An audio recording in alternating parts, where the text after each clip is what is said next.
Mga kaslulon ug baguhay lang gikasal, mitsabaw human di katahong gidaganan sa ilang wedding planner. Aniya ang report. Mituyo sa Lapu-Lapu City Hall kaganihang buntag, kining tulo sa 16 ka mga parisan sa bride and groom nga gidaganan sa ilang wedding planner. Ang dili maayong balita, nasayran sa magtiayong Jean Kethel Libod-Libod ug JP Adamos pasado alas 11 kagahapon sa buntag, usa ka adlaw sa dili pa ang ilang kasal.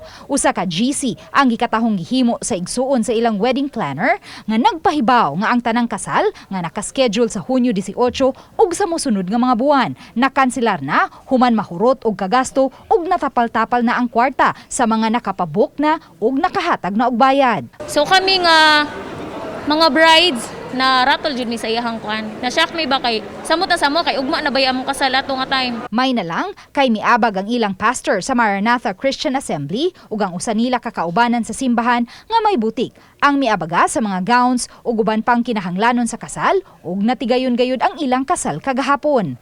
Ang unta garden wedding nahimong church wedding.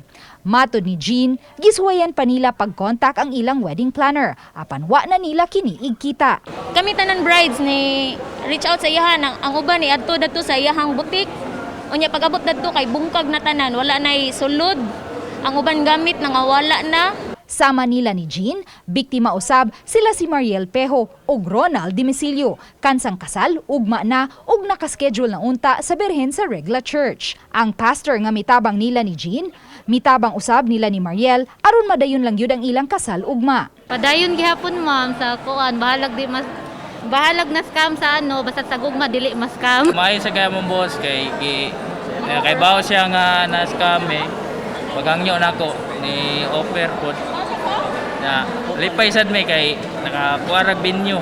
Apan sila si Janet Ranises ug Daryl Itorma kansang kasal karon pang Disyembre ug nakabayad na og 25,000 pesos ngadto sa wedding planner, way mahimo kundi ang pagpangita na lang og laing paagi aron matigayon ang ilang kasal.